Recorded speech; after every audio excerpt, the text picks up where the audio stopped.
Eta aurreragoaz, saio hasieran esan bezala, kerik gabeko astea da, aste hau, eta Eusko Jaurlaritzako Osasun Sailak tabakoaren erabilerari buruzko hainbat datu jakinarazi ditu. Besteak beste, 15 eta 35 urteko gazteen artean, zigarro elektroniko edo bapeagailuen erabilera handitzen ari dela nabarmendu dute. Jakinarazi dituzten datuen arabera, 15 urtetik gorako biztanleen 14% zigarro elektronikoak erabiltzen dituzte. Eta Aire Berri elkarteko kide eta tabakismoan aditua den psikologo bat gonbidatu dugu, hau guztia ulertzeko guregana. Biba Maider Sierra. Kaixo, Maider. Arratsaldeon. Etorri. Maider, Aire Berri elkartean nola baloratzen duzue bapeagailuen gorakada hau? Beldurgarria.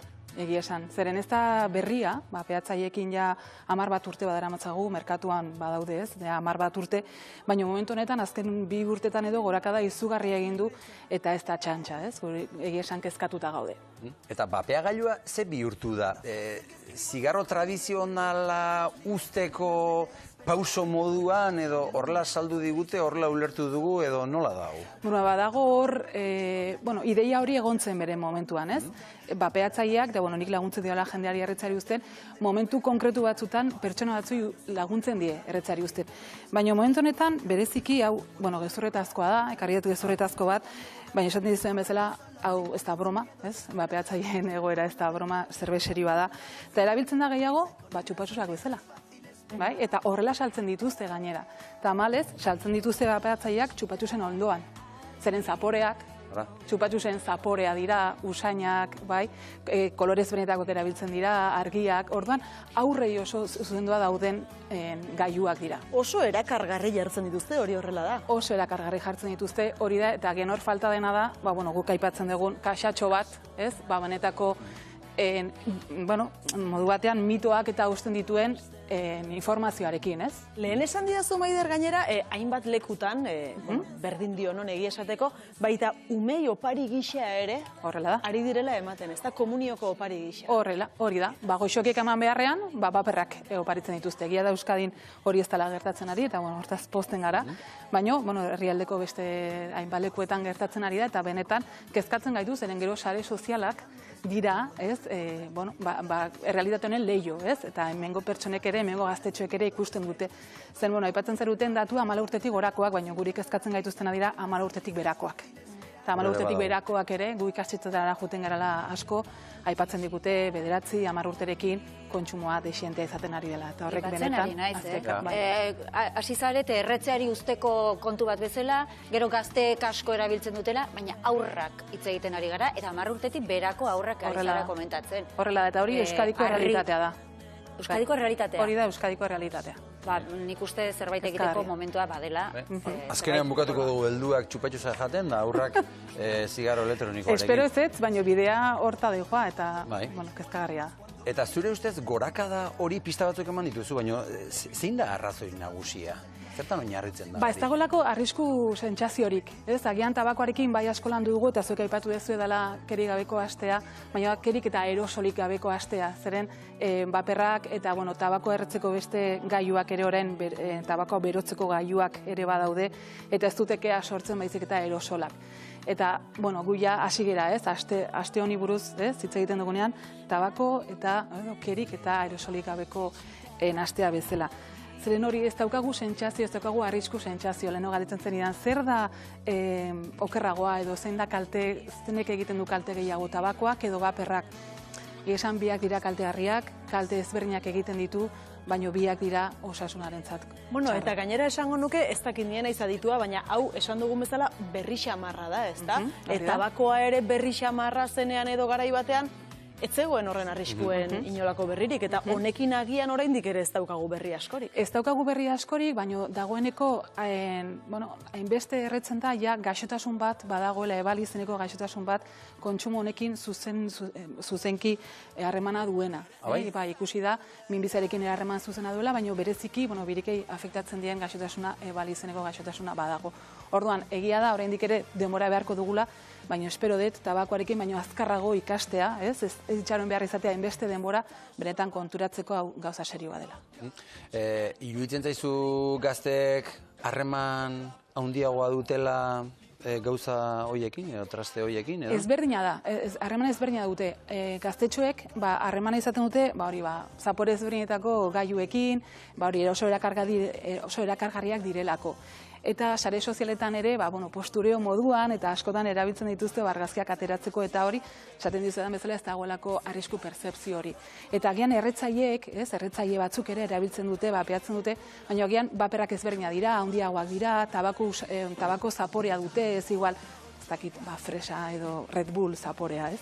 Orduan daude, hau ere merkatua da, industriako lan oso handia egiten du, eta orduan, etengabea dira gailu eta aukera berriak ateratzen, jendeak erretzen jarraitzeko, ez? Ez bada modu tradizionalean, modu berrietan.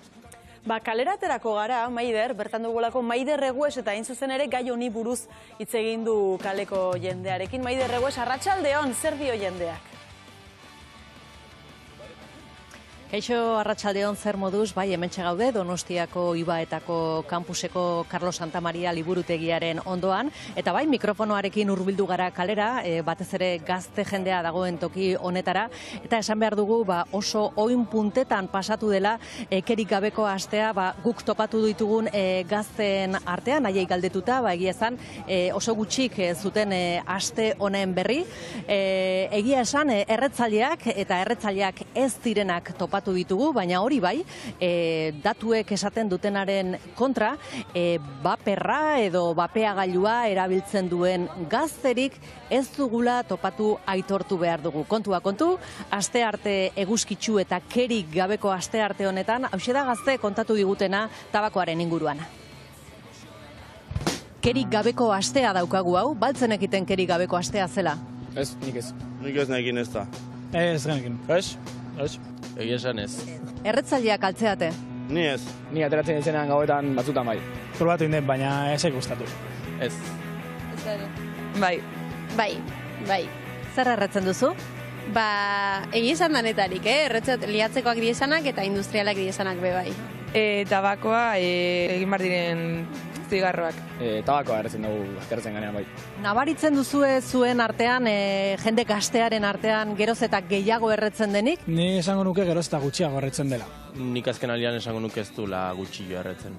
Eta gure talde osoan bakarrik erretzen du. Udaran, jendeak gehiago erretzegu, gehiago ateatzeerako. Bapeagailua erabiltzen alduzu? Ez, nik ez. Ez, baperra ez. Saia hau nintzen, usteko tabako normala, baina esostan ez ebezein, orduen buelta honintzen tabakora. Jende gazteak zer erretzen du gehiago? Zigarro klasikoa edo bapeagailua? Nire ustez zigarro klasikoa, nik gehiago ikusten dut. Nire esango nuke baperrak askoz gehiago erabiltzen dira. Egoin modan edo ikin dela egize baperrak eta lako gailuk. Egia da gazteik igual gauza ezberdinak bilatzen dituztela eta zapore eta kontu ezberdinak. Noizbait pentsatu alduzu baperrera pasatzea? Eske baperra da niretzat zerbait modernoagoa, ez dit atentzioa ditzen. Uste duzu baperrak edo zigarro elektronikoak kalte gutxiago egiten diola birikei? Nik esango nuke gehiago egiten dutela, ez dakit, Ez dut uste kalte desbardin egiten da bienik. Uste biak kalte berdinak egiten dituela eta biak utzi bardera, ezin dugu hori erre. Maider, badirudi elkarrezketatu dituzun horiek behintzat konstiente direla tabakoak egin dezaken edo egiten duen mineaz, ezta? Bai, horietako batzuk oso konstiente zirela ematen zuen, eta, erretzaileak izanik ere, erretzeko gogo hori adierazi digutenak ere aurkitu ditugu, entzun ditugun bi neska horiek, eta, baina ustea, ohitura horri ustea zaila dela, eta ikasketa garai honetan, selektibidadea, azterketak bare eta zailagoa egiten zaiela aitortu digute. Maider Regues, eskerrik asko benetan gurekin izatearren, gero berri gehiago Donostia ingurutik. Gero arte, Maider. Eskerrik asko. Ongi izan. Ondo segin, Maider. Maider, osasun sailak emandako datuen arabera, iaz 12.000 pertsonek utzi zuten tabakoa Osakidetzaren ikastaroi esker. Datu hori buruzko valorazio positiboa egingo dugu? Bai, noski baietz. Eta egia da jendeak erretzari utzi nahi diola, erretzaile askok edo ia denei nik uste burutik noizei pasa zaiela, Eta, nik uste dut Osakidetzan hor ez laguntza hori ezinbestekoa dela. Maider, nik baukat beste galdera batze, Hendaian bizi naiz eta Hendaian badago liceo bat, edo, batxiller adineko jendea dagor, eta hor kanpoanik denak ikusten ditut bapeatzailearekin. zergatik dago halako aldea herri batetik bestera? Legearekin zerikusi handia dauka. Euskadin lortu genuen 2016an tabakoa eta baperrak parekatzea. Orduan legearen aurrean parekatuak daude. Orduan gaur egun ikusten badugu galerazita dagoela erretzea, ikusten dugu hemen Euskadin galerazita dagoela ere bapeatzea edo aikosak edo erabiltzea. Bai da lestu modu bat erretzeko. Hor dago ez oraintasuna handiena. Orduan ikuste dut gazte guztiek badakitela hemen Euskadin ez dela ona bapeatzea. Bai, baina hori legeak lagundu du. Zer gustatuko litzaiguke legea orduan eta zorrotzagoa eta argiagoa, bereziki argiagoa izatea gauza hauekin, eta esaten dizuetan bezala salmenta adibidez, saltzeko lekuak kontuan izatea, ez gaitezen jun txupatuz baten bila eta baper batekin atera, edo krema baten bila edo kolonia baten bila, eta ordaintzera noan lekuan baperrak horreduki, ez? Tabakoaren berdina bain bada, edo azkenean produktu baden bada, tabakoa saltzen den lekuetan bakarri egon dadila. Harrigarria, begiak zabal egin da, egon gara zuri begirata entzuten, da Maider Sierra eskerrik asko, zenetan hemen izategatik, eta animo. Asko dago egiteko eta animo guztioi, bai, deno daukagu mentzera egiteko. Ongi izan. Eskerrik asko eta